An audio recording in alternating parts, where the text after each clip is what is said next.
Halo, Assalamualaikum warahmatullahi wabarakatuh. Good morning, students. Today, I will explain about one of the KD that you have to learn in this semester, that is explanatory text. Selamat pagi, siswaku yang hebat. Hari ini Budiana akan menjelaskan tentang satu KD yang akan kalian pelajari pada semester ini, yaitu explanatory text. Apa sih explanatory text dan bagaimana cara menulis explanatory text? Siap untuk mengikuti penjelasannya? Ready for the lesson today? Okay, good.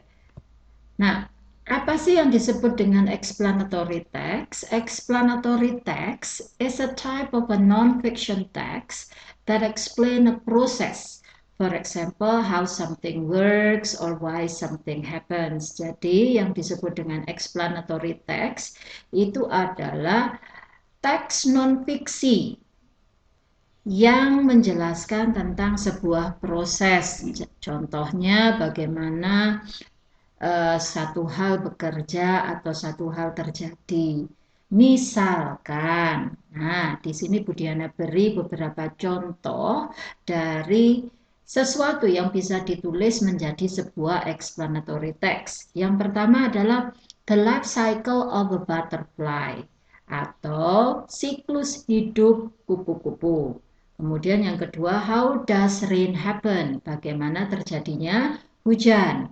Why and how tsunami occurs? Bagaimana dan mengapa terjadi tsunami? How computer works? Bagaimana cara kerja komputer? How we can resolve our problem? Bagaimana caranya mencari jalan keluar dari masalah kita? So all of the examples can be written in the text type explanatory or explanation. Jadi contoh-contoh yang sudah Budiana sebutkan tadi bisa ditulis menjadi sebuah teks explanatory. Sekarang bagaimana sih cara menulis sebuah teks explanatory? Kita ikuti berikutnya. Dalam sebuah teks explanatory itu ada bagian-bagian yang menjadi ciri khas dari teks explanatory or the generic structure. And the generic structure of an explanatory text consists of title, judul, general statement introducing or identifying the phenomenon. Jadi kalimat umum yang memperkenalkan atau mengidentifikasi, mengenalkan sebuah fenomena. Okay, and then series of sequenced paragraph. Jadi satu set paragraf yang terdiri dari beberapa paragraf yang secara berkesinambungan. Jadi berurutan, tidak boleh loncat-loncat. Nanti kita lihat bagaimana. And then the last one is the concluding paragraph. Yang terakhir adalah paragraf penutup. Kemudian bisa ditemani atau dilengkapi dengan level diagrams and flowchart. Bisa dilengkapi dengan diagram yang berlabel atau diagram alir yang menjelaskan proses itu sebagai sebuah gambar. Nanti kita lihat contohnya ya. Oke, sekarang yang pertama kita lihat contoh dari title. Nah, for example, I want to write about the life cycle of a butterfly. Saya ingin menulis siklus hidup kupu-kupu. Oke, nah apa saja yang saya perlukan ketika mau menulis life cycle of butterfly. Okay, so this is the title, and then now let's see what is the next part. The next part is the general statement introducing or identifying the phenomenon. Fenomenanya adalah kupu-kupu dan siklus hidupnya. Jadi di sini saya akan menuliskan siklus hidup kupu-kupu itu seperti apa, bukan tahapan-tahapannya, tetapi apa sih yang disebut dengan siklus hidup kupu-kupu. Kita lihat ya. Nah, this one. Butterfly develops through a process called metamorphosis. there are 4 stages in the metamorphosis of butterflies: egg, larva, pupa, and adult. Jadi, ini adalah general statement-nya. Kita lihat. Di sini saya menulis kupu-kupu berkembang melalui sebuah proses yang disebut metamorfosis. There are 4 stages in the morphosis of butterflies. Ada 4 tingkatan, ada 4 tahapan dalam metamorfosis kupu-kupu. Egg, larva, pupa, and adult. Yaitu egg, telur, larva, papa, kepompong, and adult, dan kupu-kupu dewasa. So, saya tidak menuliskan tahapan-tahapannya di sini. Saya hanya memperkenalkan bahwa kupu-kupu itu punya proses yang disebut dengan metamorfosis. Okay, so this is the general statement. Now, what is the next structure? Oh, this one, series of sequence paragraph. Kita lihat ya paragraf-paragrafnya. Okay, this is the first. Tadi the first paragraph adalah general statement-nya. Ini the second paragraph ya. A butterfly starts life as a very small, round, oval, or cylindrical egg. The egg shape depends on the type of butterfly that laid the egg. Butterfly eggs are usually laid on the leaves of plants. So if you are actively searching for these very tiny eggs, you will have to take some time and examine quite a few leaves in order to find some. Jadi di paragraf pertama saya langsung menjelaskan tahap pertama dari siklusnya, yaitu egg. Oke, semua di sini tentang egg ya. Oke, and then the next paragraph. When the egg finally hatches, most of you would expect a butterfly to emerge, right? Well, not exactly. In the butterfly's life cycle, there are 4 stages, and this is only the second stage. Butterfly larvae are actually what we call caterpillars. Caterpillars do not stay in this stage for a very long, and mostly in this stage, all they do is eating. When they start eating, they instantly start growing and expanding. Their exoskeleton or skin doesn't stretch or grow.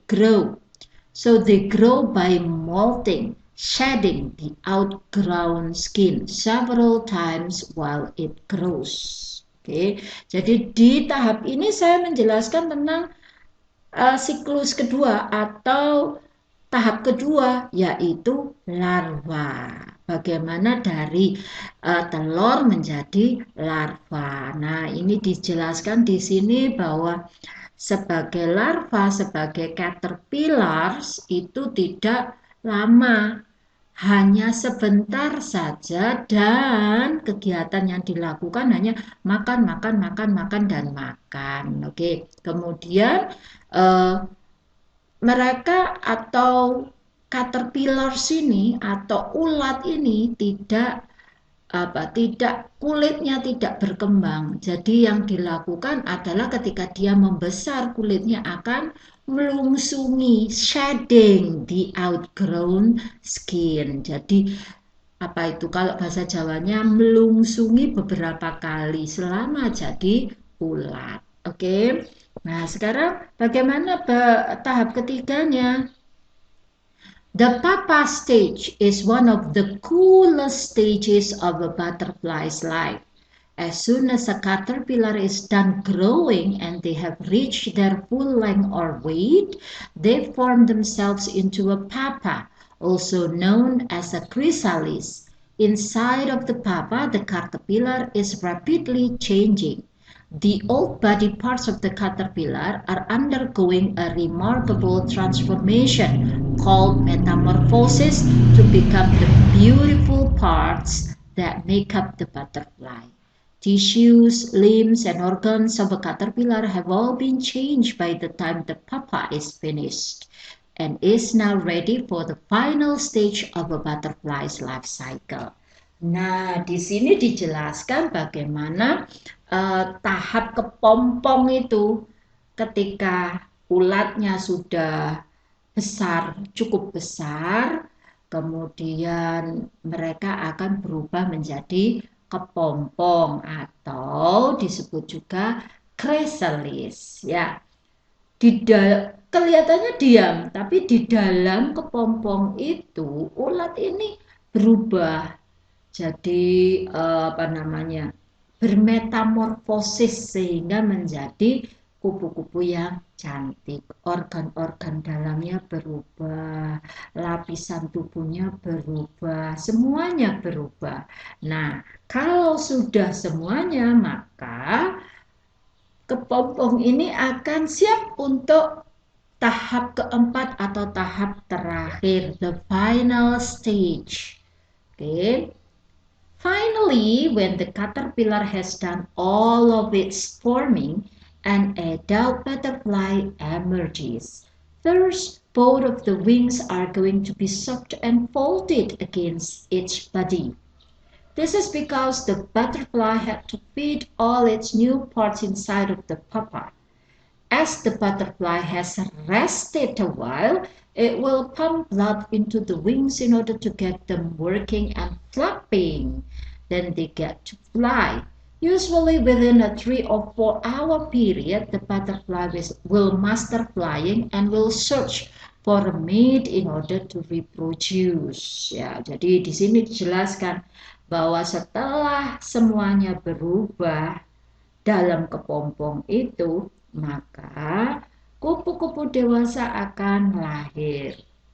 Awalnya sayapnya ini akan sangat rapuh, akan sangat lembut dan terlipat. Kenapa? Karena kepompongnya kecil, jadi memang terlipat. Kemudian setelah beberapa saat ya, keluar dari kepompong itu merupakan perjuangan buat seekor kupu-kupu ya. Nah, setelah keluar istirahat sebentar, maka kupu-kupu ini siap untuk terbang dengan cara apa? Mengalirkan darah ke sayap-sayapnya. Ketika darah sudah mengalir di sayap-sayapnya, maka sayap ini siap digunakan untuk terbang. Oke. Hanya sekitar 3-4 jam, kupu-kupu ini akan sangat menjadi ahli dan akan mulai mencari pasangannya untuk reproduce atau berkembang biak. Oke. Nah, di tahap inilah kupu-kupu dewasa akan mulai mencari pasangan untuk berkembang biak, dan ketika mereka menemukan pasangannya, kupu-kupu betina akan kembali memproduksi telur dan menetaskan telur itu. Nah, siklus hidup kupu-kupu akan berulang kembali. So, the red paragraph is the first one. The blue is the second one. Ya, jadi paragraf pertama ini dalam warna merah, paragraf kedua warna biru, kemudian warna ungu paragraf 3, warna orange paragraf 4, dan terakhir, nah ini yang disebut dengan concluding paragraph atau paragraf penutup yang berwarna hijau. Oke, jadi ini sudah lengkap. Jadi tadi ada title, ada general statements, ada sequence paragraf ya, kemudian ada concluding paragraf. Nah, kalau misalnya ingin lebih jelas lagi explanation-nya, maka bisa diberi labeled diagram. Nah, ini contoh dari label diagramnya. Ada telur, ada ulat, ada kepompong, ada kupu-kupu dewasa, kemudian berulang lagi ke telur, egg, caterpillars, chrysalis, adult, butterfly, terus sampai nanti kiamat. Okay, so that is my explanation about explanatory text. I hope you understand well, and to see how well you understand the explanation, oh, not yet the language feature. Tadi kita sudah menuliskan sebuah explanatory text yang lengkap. Kita bisa lihat bahasa yang digunakan dalam explanatory text ini. Oke, semuanya menggunakan simple present tense.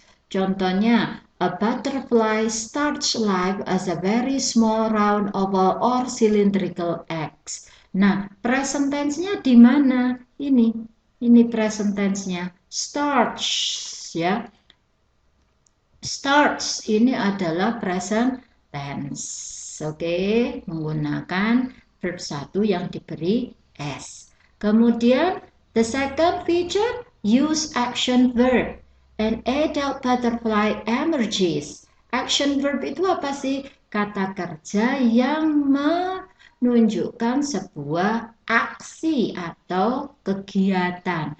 Emerges ini apa sih? Muncul. Jadi emerge itu muncul ke permukaan, muncul dari sebuah tempat, muncul dari sebuah tempat yang tertutup itu emerge. Kemudian the second example, then they get to fly. Fly ini adalah action verbs.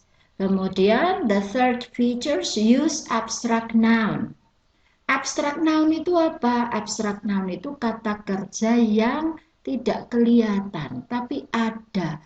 Contohnya, love, cinta. Ada enggak? Ada. Tapi kelihatan enggak? Enggak. Oke.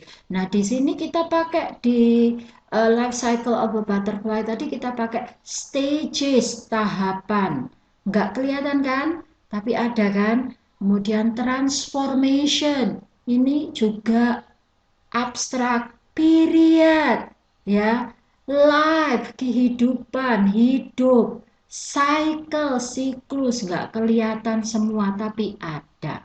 Beda dengan book, pencil, boy, girl, semuanya kelihatan. Oke, kemudian the fourth is use connectives. Connectives itu seperti apa? First, next, when, finally, semuanya tadi ada. First, pertama-tama. Next, kemudian. When, ketika.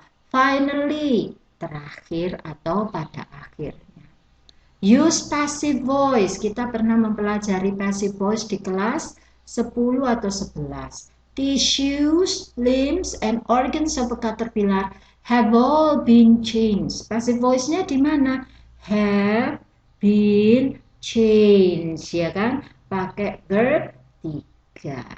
Oke, so this all about the language feature. Ini adalah fitur kebahasaan yang dipakai pada explanatory text atau explanation text. Nah, sekarang to check if you understand well the explanation, please do the quiz. And I give you the link to see how well you understand the explanation on the explanatory text. Okay, so the deadline for doing the quiz is, of course, until tomorrow on Thursday at 12. Okay. That's all my explanation about explanatory text. I hope you understand and I hope you can enjoy the explanation. I bet you not enjoy it, okay? But I hope you learn something. Thank you. Assalamualaikum warahmatullahi wabarakatuh.